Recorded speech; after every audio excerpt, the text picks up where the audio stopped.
Temporada 2019 de ciclismo começando e eu escolhendo aqui qual será o capzinho da primeira competição do ano, que é o Tour Down Under, que está acontecendo nesse momento na Austrália, num calor de 40 graus. A camisa de líder é laranja, mas eu não tenho nenhum chapéuzinho laranja. Opa, tem esse aqui que quase laranja, né? Tem bastante laranja. Então é um capzinho da Mapei das antigas, então pode ser esse.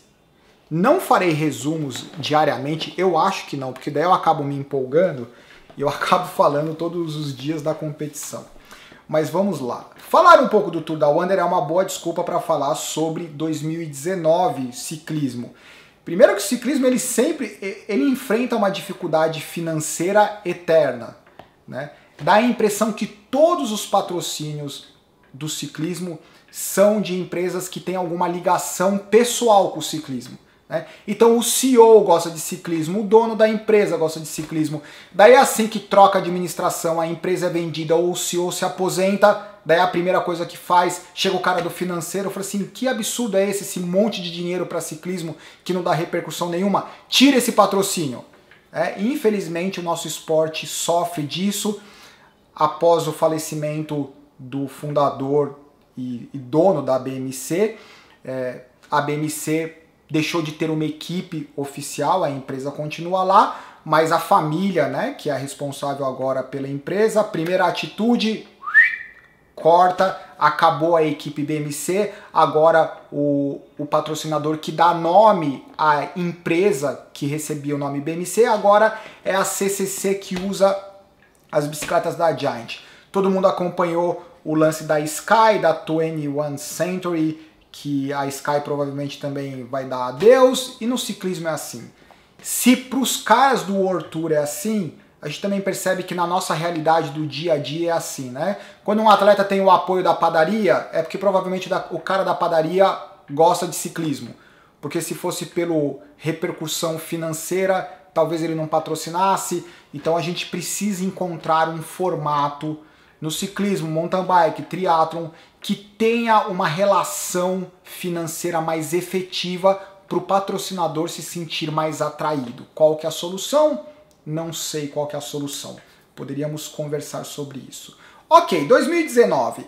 Qual é a minha curiosidade? Primeiro, quem são os caras que vão ter um certo destaque ou que eu gostaria que tivesse um certo destaque? Primeiro, Rich Porte. Rich Porte ele saiu da BMC, ele foi para a Trek. Se eu não me engano, a última participação incrível da Trek, um último ano fantástico, foi 2011, quando eles terminaram, os irmãos Schleck terminaram o Tour de France na segunda e na terceira colocação.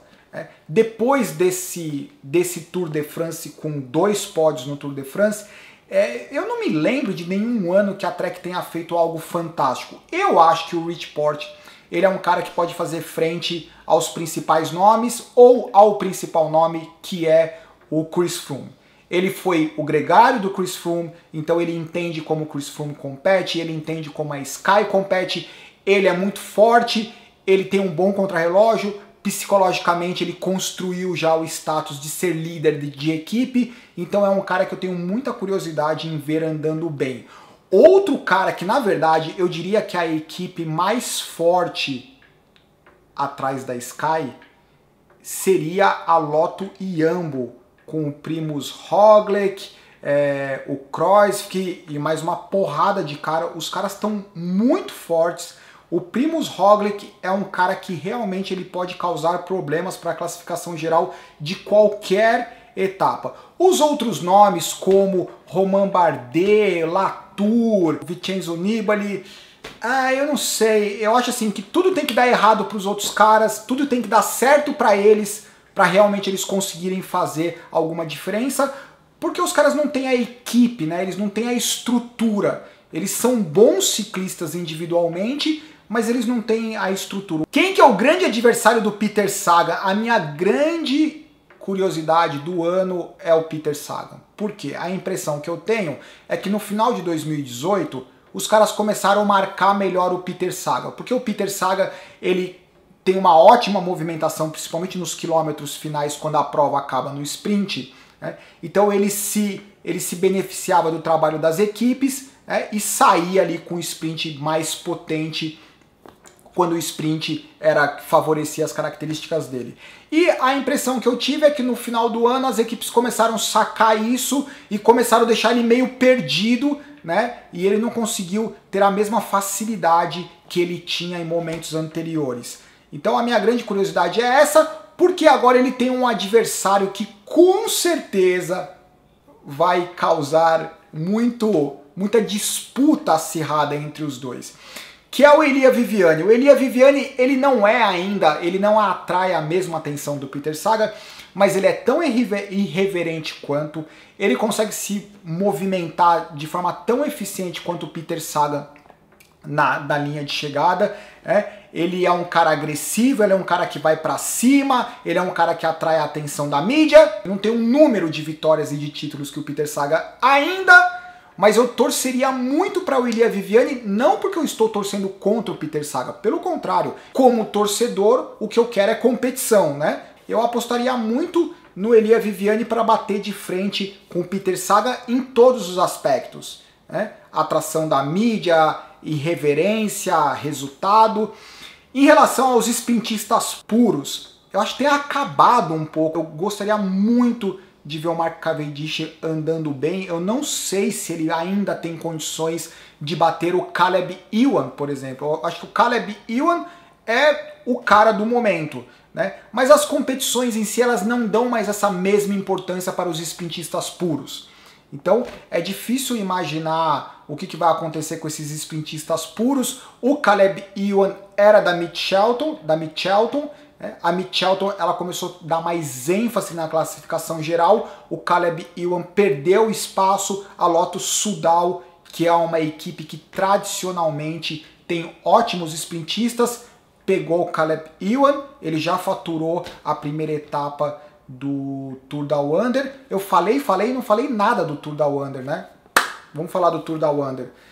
Down Under Classic, 1 hora, depois de 1 hora, uma volta, o sprint final. O Caleb Ewan venceu, foi fantástico, porque daí tem o cara da Lotto Soudal comemorando, como toda equipe que é equipe de sprintista, todo mundo se une ali para fazer o cara ganhar. O Caleb Ewan ganhou, o Peter Sagan ficou ali, né? Eles tiveram sorte de escapar do tombo que teve na última curva. O Elia Viviani se envolveu no tombo, mas ele nem chegou a cair, né? Ele saiu andando, já a bicicleta ficou lá no meio do bolo, e foi sorte dele por não se machucar, azar dele por não participar do sprint final. Mas sinceramente, Caleb Ewan, quando ele acelerou ali na posição que ele estava, né? Quando você olha a imagem de frente, parece que está todo mundo pertinho, né? Quando coloca a imagem de lado, dá para perceber que ele tinha uma boa vantagem em relação ao Peter Sagan e em relação ao outro ciclista da Scott Mitchelton. Na primeira etapa do Tour Down Under, propriamente dito, o Elia Viviani, vitória excepcional. O cara passou espremido ali entre um ciclista e a barreira de proteção. A típica vitória que é muito parecida com o estilo do Peter Sagan. Sem medo, arrojado, vai pra cima e ganha. Se dá tudo certo, é só comemorar. Se ao dar alguma coisa errada ali, se ele cai ou se o outro ciclista cai, dá aquela polêmica toda, quem tá errado, quem fechou, quem não fechou e etc. Mas é bacana ver a agressividade do Elia Viviani. Vai ser melhor ainda ver a agressividade do Elia Viviani com a audácia do Peter Sagan e descobrir o que vai acontecer. Só torcer para que ninguém caia. Eu sei que tem gente que adora ver os tombos de ciclismo, achar que é o máximo. Eu fico com dó dos caras porque, meu, é só uma blusinha de lycra a 50, 60 km por hora. É dolorido. É mais ou menos esse formato. É literalmente um bate-papo. Com certeza eu deixei de abordar vários assuntos. Então, se eu for falar sobre o Tour Down Under, é muito mais nessa pegada. Então, sintam-se à vontade de fazer os comentários, as críticas, as curiosidades, para a gente falar mais sobre o que está acontecendo. Eu acho que é isso. Tchau, até o próximo.